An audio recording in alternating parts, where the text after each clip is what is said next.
ሰላም እንደምን አላችሁልን የስፖርት ቤተሰቦቻችን። እነሆ የዓለም ዋንጫ ከተጀመረ እነሆ 7ኛ ቀኑን ይዟል። በዚህም 7 ቀን ውስጥ ምን ተፈጠረ የሚለውንና በተለይም የትናንትና ምሽት የዓለም ዋንጫ ጨዋታዎችን እንመለከታለን። በዚህም ፖርቹጋል፣ ኢንግላንድ እንዲሁም ደግሞ ጋና ያደረጓቸውን ጨዋታዎች ስንመለከት ከዚህም በተጨማሪ ደግሞ የዝውውር ዜናዎችን ይዘን ቀርበናል። ሩበን አሞሪም በኤሲ ሚላን ቤት፣ ሰመርቬል ወደ ማንቸስተር ዩናይትድ እንዲሁም ጄን ፖል ቫን ሄካ እና ቪክቶር ሙኒየዝን የተመለከቱ ጉዳዮች አሉን። አብራችሁን እንድትቆዩ እንጋብዛለን። በዚህም እንግዲህ ወደ ፖርቹጋል ዘገባችን ስናልፍ ትላንት ምሽት በፖርቹጋል እና አፍሪካዊቷ ሀገር ዲሞክራቲክ ሪፐብሊክ ኦፍ ኮንጎ የተደረገው ጨዋታ አንድ አቻ መጠናቀቅ ችሏል። እንደሚታወቀው እንግዲህ ይህ ጨዋታ ለክርስቲያኖ ሮናልዶ 6ኛ የዓለም ዋንጫ ተሳትፎን ያደረገበት በ6 የዓለም ዋንጫዎች ውስጥ የተሳተፈበት ማለትም ከሊዮኔል ሜሲ ጋር ይህን ሪከርድ የሰበሩበት ነው። እንደሚታወቀው ትላንት አርጀንቲና አልጄሪያን ሌላይቱን የአፍሪካዊት ሀገር አልጄሪያን 3-0 ባሸነፈችበት ጨዋታ ሊዮኔል አንድሬስ ሜሲ ሃትሪክ መስራቱ ይታወሳል። በዚህም እንግዲህ ክርስቲያኖ ሮናልዶ ደግሞ ሀገሩን ምን ደረጃ ላይ ያደርሳል፣ ይህስ የፖርቹጋል ወርቃማ ትውልድ ምን ይሰራል ተብሎ ይጠበቅ ነበር። ግን ጨዋታው አንድ አቻ መጠናቀቅ ችሏል።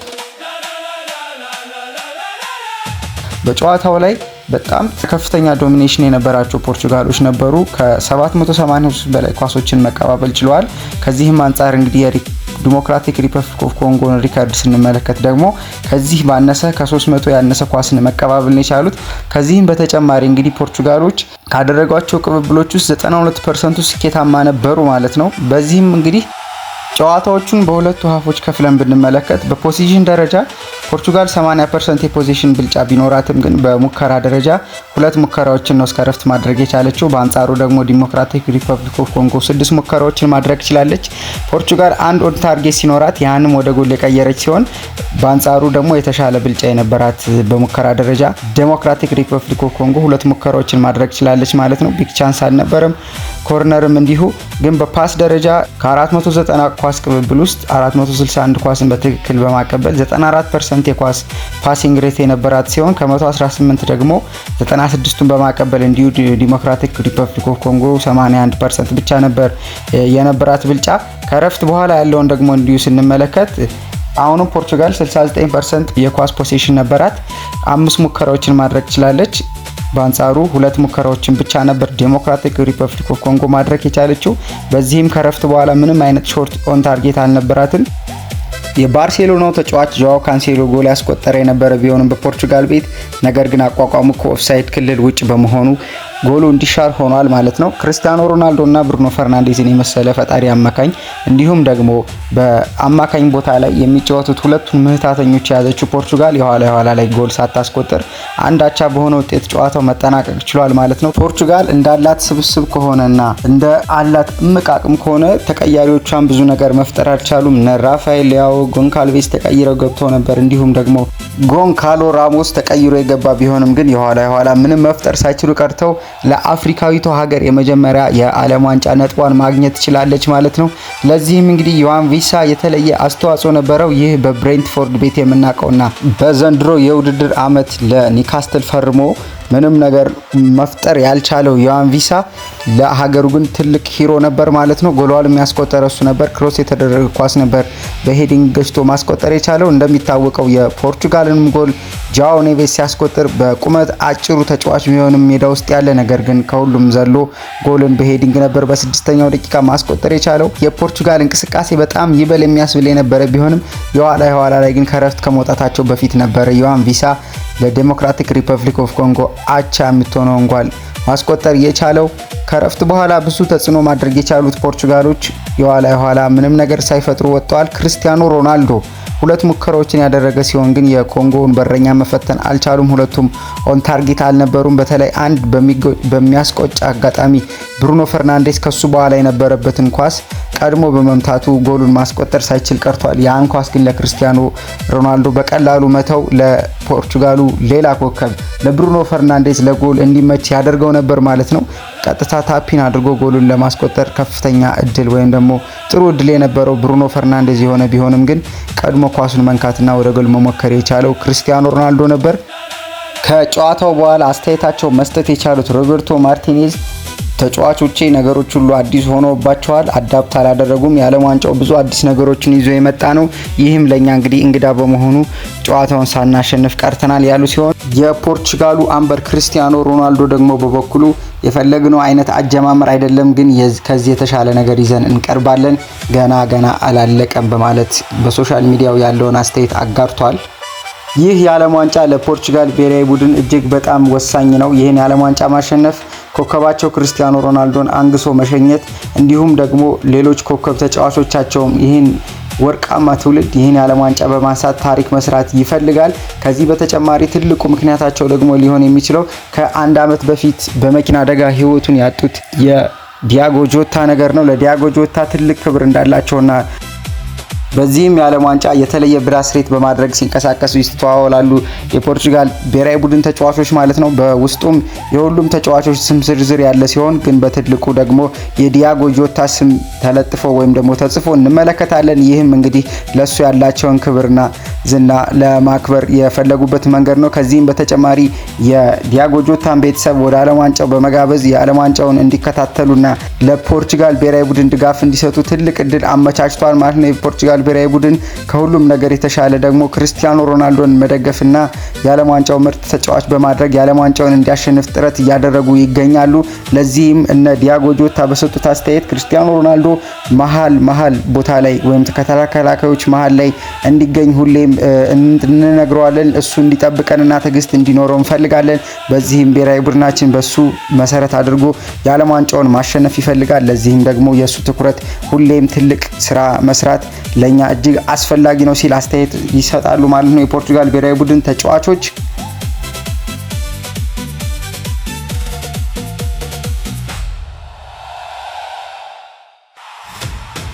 ወደ ሌላ የዓለም ዋንጫ ዘገባችን ደግሞ ስንመለከት እንግሊዝ ከክሮኤሽያ ያደረጉትን ጨዋታ እናገኛለን ማለት ነው። እንግሊዝም ክሮኤሽያን ባለፈው የዓለም ዋንጫ እስከ ግማሽ ፍጻሜ ድረስ መጓዝ ችለዋል። በፈረንሳይና በአርጀንቲና ተሸንፈው ከውድድሩ ውጭ እስኪሆኑ ድረስ ማለት ነው። እንደሚታወቀው አርጀንቲናና ፈረንሳይ ለዓለም ዋንጫ ደርሰው አርጀንቲና ከብዙ ዓመታት በኋላ ለመጀመሪያ ጊዜ የዓለም ዋንጫን ማሸነፍ መቻሏ ይታወሳል። በተለይ ሁለቱ እንግሊዝና ክሮኤሽያ ግን ውድድራቸው ጥሩ ነበር። ዘንድሮ በምድብ ጨዋታዎች ተገናኝተው እንግሊዝ የትላንትና ምሽቱን ጨዋታ 4-2 በሆነ ውጤት ማሸነፍ ችላለች። ለዚህም ደግሞ አምበሏ ሃሪ ኬን 2 ጎሎችን ለሌሎች ቀሪዎች 2 ጎሎችን ደግሞ ጁድ ቤሊንግሃም እና ማርከስ ራሽፎርድ ነበር ማስቆጠር የቻሉት ማለት ነው። ለክሮኤሽያ ብሔራዊ ቡድን ደግሞ ባቶሪና እና ሙሳ ነበር ጎሎችን ማስቆጠር የቻሉት። ሃሪ ኬን ካስቆጠራቸው 2 ጎሎች ውስጥ የመጀመሪያው በ12ኛው ደቂቃ የተቆጠረው ጎል ፔናልቲ ሲሆን አንጋፋው ሉካ ሞድሪች በኖኒ ማዱኬ ላይ በሰራው ጥፋት ነበረ ፔናልቲ መሰጠት የቻለው። ይህንንም ኳስ በመጀመሪያ ምት ፔናልቲውን ማዳን ችሎ ነበር የክሮኤሽያው በረኛ። ነገር ግን በቫር በተደረገ ሪቪው የክሮኤሽያው ግብ ጠባቂ አቋቋሙ ከመስመር ውጪ ስለነበረ ፔናልቲው ድጋሚ እንዲመታና ሃሪ ኬን በተመሳሳይ አቅጣጫ የሚገርም ጎል በማስቆጠር የእንግሊዝን መሪነት 1-0 ማድረስ ችሎ ነበር። ከዛም በኋላ ነበር ባቶሪና እንደገና ጎል አስቆጥሮ በ36ኛው ደቂቃ አቻ መሆን የቻሉት። ሆኖም ግን እንደገና በ6 ደቂቃ ውስጥ ዴክላን ራይስ ያሻገረውን የማዕዘን ምት ሃሪ ኬን በሚገርም ሁኔታ ከርቀት በሄዲንግ ገጭቶ በማስቆጠር ለሀገሩ 2-1 መሪነትን ማስጨበጥ ቻለ። እንደሚታወቀው ይህ የባየር ሙኒክ አጥቂ አንጋፋው ሃሪ ኬን ብዙ ጎሎችን በማስቆጠር በዘንድሮ የውድድር ዘመን እንደሱ ብዙ ጎሎችን በማስቆጠር የሚመራ የለም ማለት ነው። በቻምፒዮንስ ሊግ ብቻ በኪሊያን ምባፔ ይበለጣል። በአጠቃላይ ጎሎች ድምር ግን ፒቺቺውን ወይም ደግሞ የአውሮፓ ወርቅ ዋንጫን ውድድርን እየመራ ይገኛል። ከዚህም በተጨማሪ ይህ ሃሪ ኬን ጥሩ ውጤት ይዞ የሚያጠናቀቅ ከሆነና ሀገሩ የዓለም ዋንጫን የምታነሳ ከሆነ ለባሎንዶር ከፍተኛ የሆነ ግምት ከሚሰጣቸው 2 የእንግሊዝ ብሔራዊ ቡድን ተጫዋቾች ውስጥ አንዱ ነው። ሌላኛው ደግሞ ሁለተኛውን ጎል ሲያስቆጥር አሲስት ማድረግ የቻለው ዴክላን ራይስ ነው ማለት ነው። ይህም ሆኖ በ42ኛው ደቂቃ እንግሊዝ ጎል አስቆጥራ መሪነቷን 2-1 ማድረስ የቻለች ቢሆንም ግን በ45 ደቂቃ ፕላስ 5 ወይም ደግሞ 50ኛው ደቂቃ ላይ በተጨማሪ 5ኛ ደቂቃ ላይ ነበረ ሙሳ ግሩም ጎል አስቆጥሮ የክሮኤሽያን አቻነት ማረጋገጥ የቻለውና ወደ መልበሻ ክፍል መሄድ የቻሉት። ከእረፍት መልስ ስንመለከት እንግሊዝ 3ኛ ጎሏን ለማስቆጠር 2 ደቂቃ ብቻ ነበር የወሰደባት። በ47ኛው ደቂቃ ከኤሌት አንደርሰን የደረሰውን ኳስ ጁድ ቤሊንግሃም መረብ ላይ በማሳረፍ የሀገሩን መሪነት ወደ 3-2 ማድረስ ቻለ። ከዛም በኋላ ሉካ ሞድሪችን በ58ኛው ደቂቃ ቀይረው በማስወጣት ማቴዮ ኮቫቲች የገባ ሲሆን እንዲሁም ደግሞ በ66ኛው ደቂቃ ቫስኮቪችንና ሙሳን በማስወጣት ፓሳሊችና ማታኖቪችን ያስገቡ ቢሆንም ውጤት ግን ሊቀይሩ አልቻሉም። ከዚህም በተጨማሪ እንዲሁ እንግሊዝ በ72ኛው ደቂቃ 3 ቅያሬዎችን ማድረግ ቻለች። ማርከስ ራሽፎርድን በአንቶኒ ጎርደን፣ ቡካዮ ሳካን በኖኒ ማዱዌኬ እንዲሁም ሞርጋን ሮጀርስን በዴክላን ራይስ በማስወጣት በ85ኛው ደቂቃ ይህ ቅያሬያቸው ለቶማስ ቱሄል በመስራት በቡካዮ ሳካ የተደረገለትን አሲስት ማርከስ ራሽፎርድ ወደ ጎል በመቀየር መሪነቷን 4-2 በማድረግ ጨዋታው 4-2 እንዲጠናቀቅ መሆን ችሏል ማለት ነው። ጨዋታዎችን በሁለት ሀፎች ስንመለከት ከእረፍት በፊት የነበረውን መረጃ ስናነሳ ደግሞ ውድ አድማጮቻችን በ52% ፖዚሽን ክሮኤሽያ የተሻለ ኳስ ቁጥጥር የነበራት ቢሆንም በቶታል ሹትና በሙከራ ደረጃ ግን እንግሊዝ የተሻለች ነበረች። በኤክስፔክትድ ጎልም ስንመለከት እንግሊዝ 1.38 ኤክስፔክትድ ጎል የነበራት ሲሆን ከዚህም 2 ጎል ማስቆጠር የቻለች ሲሆን እንዲሁ በ0.3 ኤክስፔክትድ ጎል ነበር 2 ጎሎችን ማስቆጠር የቻለችው ክሮኤሽያ። ከረፍት በኋላ ያለውን ስታት በተመለከተ ግን እንግሊዝ በሙሉ ብልጫ ነበረ ጨዋታውን ማጠናቀቅ የቻለችው። 55% ቦል ፖሴሽን የነበራት ሲሆን 13 ቶታል ሙከራዎችን እና 9 ኦን ታርጌቶችን መሞከር የቻለችበትን ጨዋታ ማድረግ ችላለች። 1.93 የሆነ ኤክስፔክትድ ጎል ሙከራ ደግሞ ነበራት። ክሮኤሽያ በአንጻሩ እንዲሁ 0.33 ኤክስፔክትድ ጎል ሙከራን የነበራት፣ ምክንያቱም ከረፍት በኋላ 3 ኦን ታርጌት ሙከራዎችን መሞከር ብትችልም እንግሊዝ ግን ከሷ እጥፍ 9 ሙከራዎችን ነው ማድረግ የቻለችው። ለሃሪኬንም በ115ኛ ጨዋታ ነበር 81ኛ ጎሉን ማስቆጠር የቻለው። ትላንት ምሽት 2 ጎሎችን ማስቆጠሩን ተከትሎ 80 እና 81ኛ ጎሎችን ማስቆጠር ችሏል። በዚህም ከጋሪ ሊንከን ጋር 10 የወርልድ ካፕ ጎሎችን በማስቆጠር እኩል በመሆን እንግዲህ ታሪክን መጋራት የቻለው ሃሪኬን ዘንድሮ ቅድም ማንሳት እንደቻለው ትልቅ ተስፋ አለው ማለት ነው። አገሩ በዚህ ዓለም ዋንጫ ጥሩ ደረጃ ይዛ የምታጠናቀቅ ከሆነ ለባሎንዶር ከሚጣጩ ተጫዋቾች ውስጥ አንዱ እንደሆነ ይታወቃል።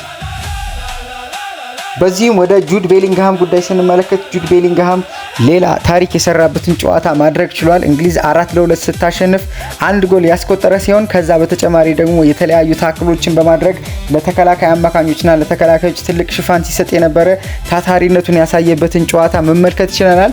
የቀድሞ የቡድን አጋሩ ሉካ ሞድሪችን ጨዋታው በተጠናቀቀ ሰዓት መጥቶ ኮንግራቹሌት እንዳለው መመልከት የቻልን ሲሆን የዳላሱ ዲጄም ደግሞ ሄይ ጁድ የተሰኘውን ስለሱ የሚዘምረውን ሙዚቃን በመክፈት እንዲሁ አድናቆቱን መጨረሻ ላይ መግለጽ ችሏል። ይህ ተጫዋች እንደሚታወቀው ከቶማስ ቱሄል ጋር የማይግባቡበት ነገር እንዳለና ቶማስ ቱሄልም ደግሞ ብዙ ያልተገቡ አስተያየቶችን በዚህ ተጫዋች ላይ መስጠት ችለው ነበረ ከዚህ በፊት። ይህንን ሁሉ ውድቅ ያደረገና ሌሎች ተጠራጣሪዎችንም ደግሞ ጥርጣሬያቸውን ከሱ ላይ ዞር እንዲያደርጉ እንዲያነሱ ያስቻለበትን ጨዋታ ነበር ማሳየት የቻለው። ቶማስ ቱሄል የሚፈልጉትን አይነት የአጥቂ ጀርባ ወይም የ10 ቁጥር ተጫዋች መሆኑን ማስመስከር ችሏል።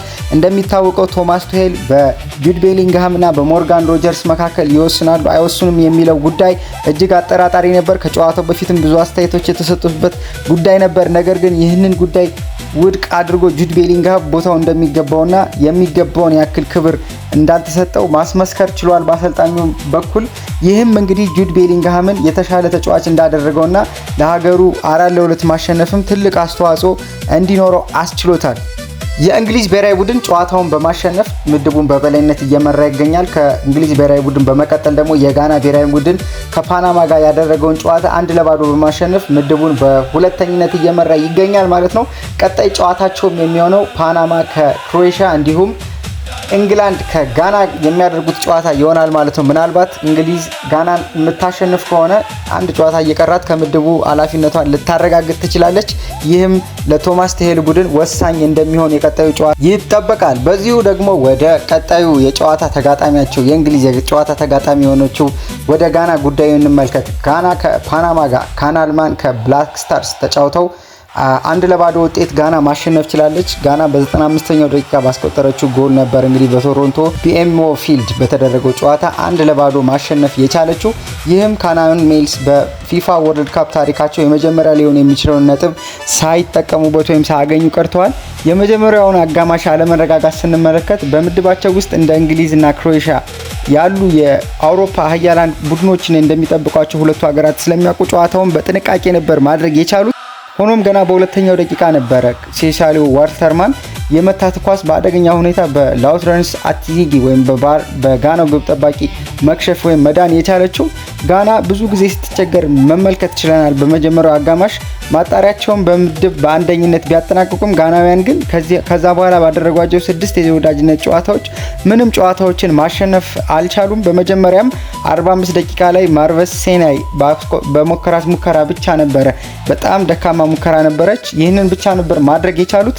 የፓናማ ብልጫን ስንመለከትና የመጨረሻ ድልን እንዲሁ ስናይ በመጀመሪያው አጋማሽ የኳስ ቁጥጥር ብልጫ የነበራት ሲሆን ከ30 ደቂቃ በኋላ የፔናልቲ ጥያቄ አቅርቦ የነበረ ቢሆንም ግን በእለቱ አርቢትር ዳኛ ጥያቄያቸው ውድቅ ተደርጓል። ነገር ግን ግብ ሳያስቆጥሩ ወደ ረፍት አምርተዋል። ጨዋታው ባቻ ውጤት ሊጠናቀቅ ሰከንዶች ሲቀሩት ነበር እንግዲህ ያረን ኪኒ ድንገተኛ ጎልን በማስቆጠር የጋናን ወሳኝ 3 ነጥብ ማረጋገጥ የቻለው ማለት ነው።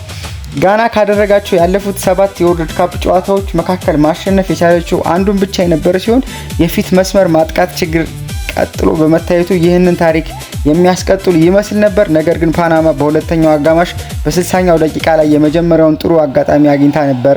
ነገር ግን ካርቫሊዮ ሃርቬ ከሳጥን ውጭ የመታት ኳስ ነች። ለክርስቲያን ማርቲኔዝ ምቹ በሆነ ሁኔታ ቢያደርግም ይህ የአጥቂ አማካኝ በደረሰበት ጫና ምክንያት ከቅርብ ርቀት የመታው ኳስ ከግቡ የጎን መረብ ወይም ደግሞ ሳይድ ኔቲንግ እንዲሞክር አስችሎታል። የ4 ጊዜ የአፍሪካ ሻምፒዮን የሆነችው ጋና ከ7 ደቂቃዎች በኋላ ደጋፊዎቿን ከተቀመጡበት የሚያስነሳ እንቅስቃሴ ማድረግ ችላ ነበር። ለዚህም ደግሞ ዋነኛው ተዋናያን የነበረው ብራንደን ቶማስ ነው። ብራንደን ቶማስ አሴንቴ ኳስን ወደ ሳጥን ያሻገረ ቢሆንም ለጆርዳን አዩ ሳይደርስ ጆቫኒ ራሞስ ተንሸራቶ ኳሱን በማውጣት የተፈጠረው ትዕይንት እንግዲህ ደጋፊዎችን በጣም ያስደሰተ ነበር። ብላክ ስታሮች በሁለተኛው አጋማሽ የተሻለ እንቅስቃሴ ያደረጉ ሲሆን ፓናማ ግን ከነበረባቸው የኳስ ቁጥጥር ብልጫ አንጻር ጎል ማድረግ ሳይችሉ ቀርተዋል። በዚህም የ95ኛው ደቂቃ ድራማ ላይ ጨዋታው ባቻ ውጤት የሚጠናቀቅ ይመስል በነበረበት ያ ፈጣኑ ቶማስ አሴንቴ ኳስን በግራ መስመር ሰብሮ በመግባት ለያሬን ኪኒ ፓስ ያደረገ ሲሆን ያሬን ኪኒን በታምፒን ባዶ መረብ ላይ ጎልን በማስቆጠር ለጋናውያን ትልቅ ደስታን መፍጠር ችሏል። በዚህም ውጤት የካርሎስ ኬሬሽ ቡድን በምድብ ኤል ሁለተኛ ደረጃ ላይ የተቀመጡ ሲሆን ቀጣይ ጨዋታቸውን ምድቡን ከምትመራው ከእንግሊዝ ብሔራዊ ቡድን ጋር የሚያደርጉ ይሆናል። በሌላ በኩል ደግሞ በ14 ጨዋታዎች ውስጥ ለ13ኛ ጊዜ ሽንፈትን የገጠማት ፓናማ 3ኛ ደረጃ ላይ ስትቀመጥ በኖካውት ስቴጅ ለማረፍ የምታደርገው ጉዞ ካሁኑ አደጋ ላይ የወደቀ ይመስላል። ምክንያቱም ቀጣይ በእንግሊዝ ተሸንፋ 4ኛ ደረጃ ላይ ከምትገኘው በአውሮፓ ትልቋ ቲም ከሆነችው ከክሮኤሺያ ጋር የሚያደርጉት ጨዋታ ተጠባቂ ያደርገዋል። ውድ አድማጮቻችን የዓለም ዋንጫ የምድብ ጨዋታዎች የመጀመሪያ ዙር በዚህ የተጠናቀቀ ሲሆን ሁለተኛ ዙር ጨዋታዎች ደግሞ ዛሬ ምሽት ቀጥለው የሚደረጉ ይሆናል።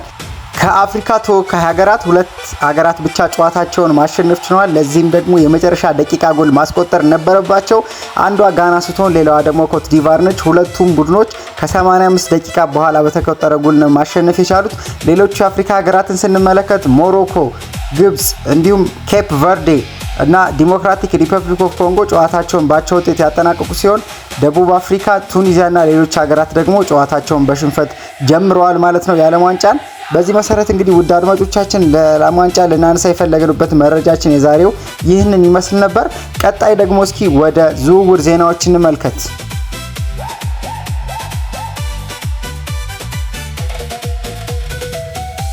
ወደ ዝውውር ዜናችን ስንመለከት ደግሞ ሩበን አሞሪምን እናገኛለን። በመጀመሪያ ደረጃ ሩበን አሞሪም ከማንቸስተር ዩናይትድ ከለቀቀ በኋላ ይህንን ውድቀቱን ለማሻሻል ወደ ኤሲ ሚላን ያደረገው ጉዞ በተሳካ ሁኔታ ተጠናቋል ማለት ነው። ይህ ፖርቹጋላዊ አሰልጣኝ ለማንቸስተር ዩናይትድ በ2024 ዲሴምበር ነበር መፈረም የቻለው። እስከ 2025 መጀመሪያዎች አካባቢ ድረስ ወይም የዘንድሮ የውድድር ዓመት በተጠናቀቀው የውድድር ዓመት እስከ ጃንዋሪ ድረስ የማንቸስተር ዩናይትድ አሰልጣኝ ሆኖ የቆየ ቢሆንም በማንቸስተር ዩናይትድ ታሪክ ውስጥ ዝቅተኛ ዊኒንግ ሬሾ ወይም ዊኒንግ ሬት ይዞ ያጠናቀቀ ብቸኛው አሰልጣኝ ሆኗል። እንደሚታወቀው ሩበን አሞሪም ብዙ ስህተቶችን፣ ክፍተቶችን ያሳየ ነበረ ወይም ደግሞ በጣም ዶግማቲክ የነበረ ፕራግማቲክ ያልነበረ አሰላለፉን መቀየር የማይፈልግ ካለው የሱ አሰላለፍ ውጭና ከሱ እሳቤ ውጭ ምንም ነገር ማድረግ የማይችል አሰልጣኝ እንደነበረ ይታወቃል። ሩበን አሞሪም በማንቸስተር ዩናይትድ ካሳለፈው ተስፋ አስቆራጭ ቆይታ በኋላ ነበር ወደ አሰልጣኝነት በኤሲ ሚላን ቤት መመለስ የቻለው። ይህ ፖርቹጋላዊ ታክኒሻን አዲሱን ዋና አሰልጣኛቸው አድርገው መሾማቸውን ያረጋገጡት ኤሲ ሚላኖች ክለቡ በሚቀጥለው የውድድር ዘመን በዩሮፓ ሊግ የሚሳተፍ ሲሆን የእሱን መምጣት አዲስ ታክቲክ ተስፋ እንደሚመጣ ይጠብቃሉ። ኤሲ ሚላን አዲስ ስምምነታቸውን ከሩበን አሞሪም ጋር ካደረጉ በኋላ በሰጡት አስተያየት በዚህም አመት መጀመሪያ ላይ ከማንቸስተር ዩናይትድ ከተሰናበተ በኋላ የ41 አመቱ አሰልጣኝ ማሲሚሊያኖ አሌግሪ ለመተካት ወደ አሰልጣኝነት መንበር መልሰውታል ማለት ነው። እንደ ዘገባዎች ገለጻ ከሆነ ሩበን አሞሪም በሳንሴሮ እስከ 2028 የሚቆይ ውል የተፈራረመ ሲሆን በአመትም እስከ 3.5 ሚሊዮን ፓውንድ መነሻ ደሞዝ የሚያገኝ ይሆናል። ወደ ሻምፒዮንስ ሊግ ማሳለፍ የሚችል ከሆነ ደግሞ እና የተለያዩ አፈጻጸሞቹ ታይቶ ቦነሶችን ያካተተ ፊርማ ነው ማለት ነው መፈረም የቻለው። ሮዛናሪዎቹ በቅርቡ አስቸጋሪ ጊዜያትን ያሳለፉ ሲሆን ለሁለት ተከታታይ የውድድር ዘመናት ከአውሮፓ ታላቅ የክለቦች ውድድር ውጪ ሆነዋል። ክለቡ ይህንን አሰልጣኝ ለአመታት ሲከታተል የነበረ ሲሆን የእሱ ዘመናዊ ታክቲክ አቀራረብ እንደ ክሪስቲያን ፑሊሲክ ላሉ ታላቅ ተጫዋቾች ሊጠቅም እንደሚችል ይታመናል ማለት ነው። እንግዲህ ውድ አድማጮቻችን የሩበን አሞሪም ወደ ሳንሴሮ መድረሱ ለማንቸስተር ዩናይትድ ምን ጥቅም አለው የሚለውን ስንመለከት በጥር ነበር ከማንቸስተር ዩናይትድ ጋር መለያየት የቻለው። በዚህም በአጠቃላይ 15 ሚሊዮን ፓውንድ እስከ 2027 ድረስ ዩናይትድ ሩበን አሞሪም ስራ እስካላገኘ ድረስ የመክፈል ግዴታ ነበረበት። ይህ ሹመት ተከትሎ ግን ማንቸስተር ዩናይትድ ለዚህ የውድድር ዘመን በሂሳብ መዝገባቸው ውስጥ ተጨማሪ 10 ሚሊዮን ፓውንድ ብቻ የካሳ ክፍያ በማዳን 5 ሚሊዮን ፓውንድ እስካሁን በተከፈለው ለሩበን አሞሪም እና ለአሰልጣኝ ቡድን አባሎቹ 5 ሚሊዮን ፓውንድ ብቻ መክፈል ችሏል። 10 ሚሊዮን ፓውንዱን ዩናይትድ ማዳን ችሏል ማለት ነው። በዚሁ የማንቸስተር ዩናይትድን ጉዳይ ስንመለከት ሰመርቬልን ከዌስትሃም ማምጣት ይፈልጋሉ። የዚህ የደች ተጫዋች ክርስቲያን ሰመርቬል ከዌስትሃም ዩናይትድ መውጣቱ በእጅጉ እየተጠበቀ ይገኛል። ክለቡ ከፕሪሚየር ሊጉ መውረዱን ተከትሎ በርካታ የአውሮፓ ታላላቅ ክለቦች ተጫዋቹን ለማስፈረም ፉክክር ውስጥ ገብተዋል። የእንግሊዙ ክለብ ማንቸስተር ዩናይትድ ለ24 ዓመቱ የክንፍ መስመር ተጫዋች ይፋ ጥያቄ ማቅረቡን ተከትሎ የዝውውር ገበያውን የውድድር ግምቶችን በእጅጉ ተለዋውጠዋል ማለት ነው። የዌስትሃም የክንፍ መስመር ተጫዋች በጣም የሚፈልገው ሲሆን ዩናይትድ በኦልትራፎርድ ክለቡ ወደ ቻምፒዮንስ ሊግ ለመመለስ የሚያደርገውን ዝግጅት የእሱን አገልግሎት ለማረጋገጥ ይፈልጋል። የዌስትሃም የወደፊት እጣ ፈንታ ክለቡ ባለፈው የውድድር ዘመን ወደ ቻምፒዮንሺፕ መውረዱን ከተረጋገጠ ጊዜ ጀምሮ ሁልጊዜም አጠራጣሪ ሆኖ ቆይቷል፣ የሰሜርቬል ጉዳይ ማለት ነው። ስለዚህ ማንቸስተር ዩናይትዶች ከዚህ ቀደም የሊድሱን ግብ ጠባቂ ለማስፈረም ያደረጉትን ጥረት እንደቀጠሉ ሆነው በዚህም ላይ ደግሞ ይህንን ተጫዋች ለማስፈረም እንዲሁ ጥያቄ ማቅረብ ጀምረዋል፣ ወይም ደግሞ የመጀመሪያ ድርድር ተደርጓል ማለት ነው። ይህም የፕሪሚየር ሊግ ቡድን ማይክል ካሪክ ወደፊት ለሚጠብቃቸው የውድድር ዘመን የቡድናቸውን አማራጮች ለማጠናከር የሚፈልጉበት ወቅት ላይ ሲሆን በዚህም እንግዲህ ሌላውን የቡድን አጋሩን የዌስትሃም ተጫዋች ማቴዎስ ፈርናንዴስን ለማስፈረም ያላቸውን ፍላጎት እንደቀጠለ፣ በዚህም ጎን ለጎን ሰመርቬልን ለማስፈረም እንዲሁ ከዌስትሃም ማንቸስተር ዩናይትዶች ለድርድር ዝግጁ እንደሆኑ እየተዘገበ ይገኛል። ከሊግ የወረዱት ዌስትሃሞች ደግሞ ለዚህ ተጫዋች 50 ሚሊዮን ፓውንድ እንደሚፈልጉ የተረዱ ቢሆንም ዩናይትዶች ጥያቄውን ከ43 ሚሊዮን ፓውንድ ጋር ለቀረበ ስምምነት እንደሆነ ዘገባዎች ያመለክታሉ። የዚህም ተጫዋች ፈላጊ ሆነው ብቅ ያሉት ማንቸስተር ዩናይትዶች ብቻ አልነበሩም። ቼልሲ እና ቶተንሃምም እንግዲህ ሁለት አቻ አገሩ ስትጠናቀቅ አንድ ጎል ያስቆጠረውን ይሄን ተጫዋች ለማስፈረም ፍላጎት አላቸው። ዩናይትድ በሚቀጥለው የውድድር ዘመን በማይክል ካሪክ ስር የቻምፒዮንስ ሊግ እግር ኳስ ማቅረብ መቻላቸውን ተጨማሪ የመሳብ አቅም እንደሚፈጥርላቸው ያምናሉ። ሰመርቬል ዩናይትድን በክንፍ መስመር ቦታዎች ላይ ጥንካሬ ለመፍጠር እያሰቡ ካለው በርካታ ተጫዋቾች ውስጥ አንዱ እንደሆነ ተዘግቧል ማለት ነው። በዚሁ የቶተንሃም ዜና እንመልከት። ቶተንሃም ጃን ፖል ቫን ሄከን ከብራይተን በ52 ሚሊዮን ፓውንድ ለማስፈረም መስማማታቸው ተዘግቧል። ይህም ቶተንሃም እንግዲህ ከብራይተን በ52 ሚሊዮን ፓውንድ ለማስፈረም የተስማሙበት ተከላካይ ከዚህ በፊት ከሮበርቶ ዲዘርቢ ጋር አብሮ መስራት የቻለ ተጫዋች ነው። ስምምነቱን በ52 ሚሊዮን ፓውንድ አካባቢ እንደሆነ የሚገመት ሲሆን ተጫዋቹ እንደ አባት ምስል ወይም ደግሞ እንደ ፋዘር ፊገር ነው የሚመለከተው ሮበርቶ ዲዘርቢ። የዚህን ተጫዋች እንግዲህ በኔዘርላንድ ኢንተርናሽናል ብሔራዊ ቡድን ውስጥ በቋሚነት እየተሰለፈ ከቨርጂል ቫን ዳይክ ጋር በቋሚነት እየተሰለፈና የመሃል ተከላካይነት ቦታን እየተወጣ ይገኛል። ከዚህ በተጨማሪ ግን ከ2023 እስከ 24 በነበረው የውድድር ዘመን በሴጉልስ ወይም ደግሞ በብራይተን ቤት ከዲዘርቢ ጋር የመስራት ታሪክ ነበረው። ይህ ተጫዋች ብራይተን ይህንን ተጫዋች በ2020 ነበር ከናክ ብሬዳ ከተባለ ክለብ በ1.8 ሚሊዮን ፓውንድ ብቻ ማስፈረም የቻሉት። ሆኖም ይህን ተጫዋች አሁን በ52 ሚሊዮን ፓውንድ በመሸጥ ከፍተኛ ትርፍ ያገኙ ይሆናል ማለት ነው። ይህ ዝውውር በቶተንሃም ቤት ከታቀዱ ታላላቅ ጥቂት ሳምንታት መካከል አንዱ አካል ሲሆን ክለቡ በዝውውር ገበያ ላይ ዲዘርቪ ድጋፍ መስጠቱን እና ለመስጠት ያለውን ቁርጠኝነት ያሳየ ነው። ይህም ለዲዘርቪ የተሰጠ ፍጹም ቁርጠኝነት ሲሆን ስፐርስ በሊጉ በማቆየቱ የተሰጠው ሽልማት እንደሆነ ይነገራል። እሱም ክለቡ ሳይወርድ በሊጉ እንዲቆይ ማድረግ ችሏል። ከቫን ሄካ በተጨማሪ እንግዲህ ማርኮ ሴንሲም ደግሞ ከበርንማውዝ በነፃ ዝውውር እንዲሁ ቶተንሃም ቤት ውስጥ የደረሰ ተጫዋች ነው። እንደሚታወቀው በቶተንሃም ሚኪ ቫንደቢንን እና ክሪስቲያን ሮሜዮን የመሰለ ተከላካዮች አሉ። እንግዲህ እነዚህ ሁለት ተጫዋቾች የወደፊት ዕጣ ፈንታቸውን ከዓለም ዋንጫ በኋላ የሚወስኑ ይሆናል። ነገር ግን አሁን ባለው መረጃ መሰረት ቫን ሄካ እና ማርኮ ሴንሲ ኳስን ይዘው መጫወት የሚችሉ ለሮበርት ዲዘርቪ ተገቢ የሆኑ ተጫዋቾች ናቸው። በተለይ ዲዘርቪ እነዚህ ሁለት ተጫዋቾች ማስፈረም የፈለገው ለሱ ፍልስፍና ይሆናሉ ተብሎ ስላመነ ነው። ብዙ ሰዎች ክሪስቲያን ሮሜሮ አለ ብለው ያስባሉ፣ ግን በጥሩ ቀኑ ወይም ደግሞ ኦን ሂዝ ቤስት ዴይ እሱ በዓለም ላይ ካሉ ምርጥ ተከላካዮች ውስጥ አንዱ ነው። ነገር ግን ያ በጥሩ ቀናት ብቻ የሚሆነው በጉዳትና በቅጣት ምክንያት እሱ እየተጫወተ ያለው በ50 በመቶ ጨዋታዎች ብቻ ነው። እንደሚታወቀው በዘንድሮ የውድድር ዘመን እንኳን ብዙ ቀይ ካርዶችን ሲመለከት አይተናል። በቶተንሃም ቤት በውድድር ዘመኑ የመጨረሻ ጨዋታ ላይ ቡድኑን ለመመልከት ስለመምጣቱ ብዙዎች ግምቶች ነበሩ። ነገር ግን ሮሜሮ ጨዋታውን ለመመልከት አልመጣም። በዚሁ የዲዘርቪን የዝውውር እቅድና የስፐርስ ቤትን አዲስ እቅድ እንመልከት። የስካይ ስፖርቱ የሳም ቪሊትስን ዘገባ ስንመለከት ሮበርቶ ዲዘርቪና ቶተንሃም በግልጽ እያደረጉትን ነገር ለመረዳት እጅግ በጣም ቀላል ነው። ምክንያቱም እነሱ እየሞከሩ ያሉት ጨዋታን ከኋላ መመስረት የሚችል የሮበርቶ ዲዘርቪን አስተሳሰብ መረዳት የሚችል ተከላካዮችን እያስፈረሙ ነው የሚገኙት። የማርኮ ሴንሲ ነፃ ዝውውር አስቀድሞ ከተረጋገጠ በኋላ አሁን ደግሞ ለቫን ሄካ ስምምነት ላይ መድረሳቸው በመጀመሪያ የጨዋታ ግንባታ ምዕራፍ ወይም ደግሞ ፈርስት ፌዝ ኦፍ ፕሌይ ምርጥ የኳስ አንሸራሻሪ ወይም ደግሞ ፖል ፕሮግረስ ማድረግ የሚችሉ ተከላካዮችን እያስፈረሙ ይገኛሉ። በሴንሲ እና በቫን ሄካ አማካኝነት ዲዘርቪ በዚህ የተወሰነ ዘርፍ በፕሪሚየር ሊግ ውስጥ ካሉ ምርጥ መሃል ተከላካዮች ውስጥ ሁለቱን ኢላማ እያደረገ ነው። እነዚህም ሁለቱ ተጫዋቾች ባለፈው የውድድር ዘመን በሊግ ውስጥ ኳስን በማፍሰስ ወይም ደግሞ ፕሮግረስ በማድረግ ረገድ ቀዳሚ ሁለት ተጫዋቾች ነበሩ።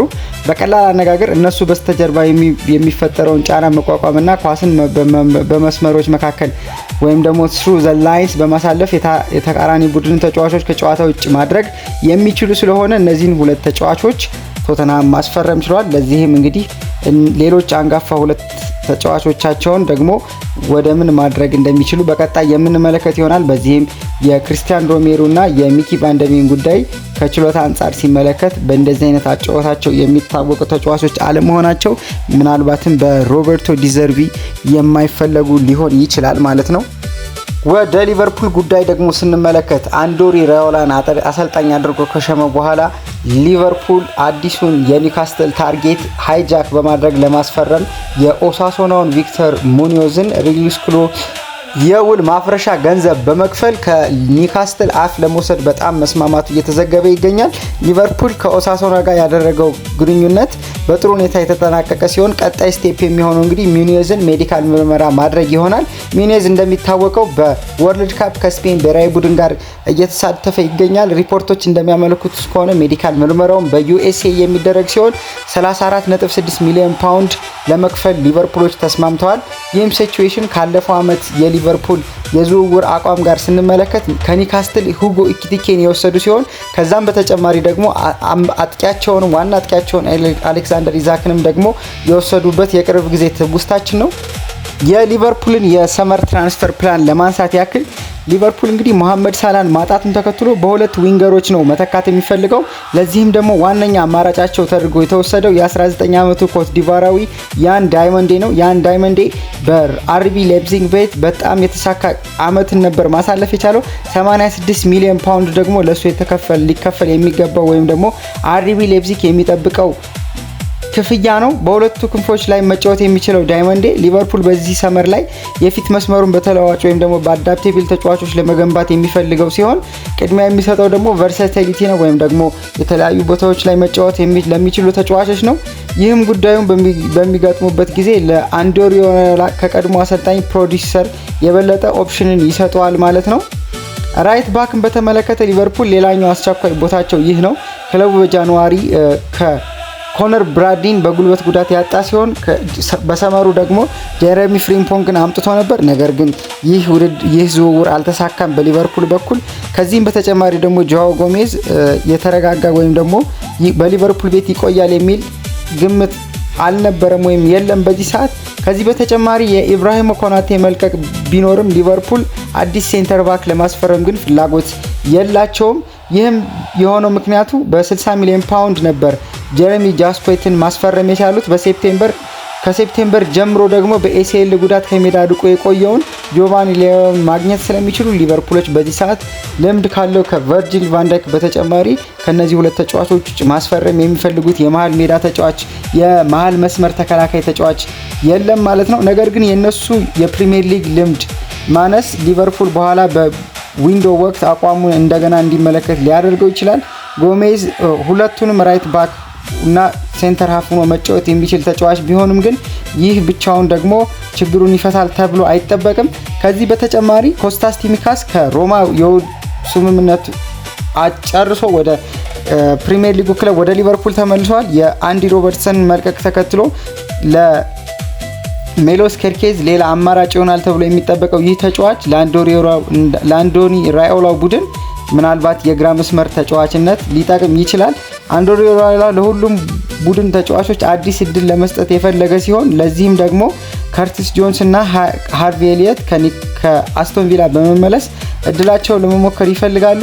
ሪያን ግራቨንበርግን ስንመለከት ደግሞ ሪያን ግራቨንበርግ በአርኔ ስሎት የመጀመሪያ ዓመት ውስጥ 6 ቁጥር ሆኖ በመጫወት ድንቅ ብቃቱን ያሳየ ሲሆን ሊቨርፑልን በዛ ዓመት የፕሪሚየር ሊግ አሸናፊ መሆን ችሎ ነበር። ነገር ግን ገና በተጠናቀቀው ሲዝን የቡድኑን ፐርፎርማንስ በዚህ ፖዚሽን ላይ የተጫዋች ማጠናከሪያ ወይም ሬንፎርስመንት እንደሚያስፈልገው አሳይቷል ማለት ነው። እንግዲህ ውድ አድማጮቻችን ከዓለም ዋንጫና ከተለያዩ የውድድር ዜናዎች ጋር የያዝነው ዘገባችን ይህንን ይመስል ነበረ። በቀጣይ ቪዲዮ እስከምንገናኝ አብራችሁን ስለቆያችሁ እያመሰገንን በዚሁ እንሰናበታለን። ባይ ባይ።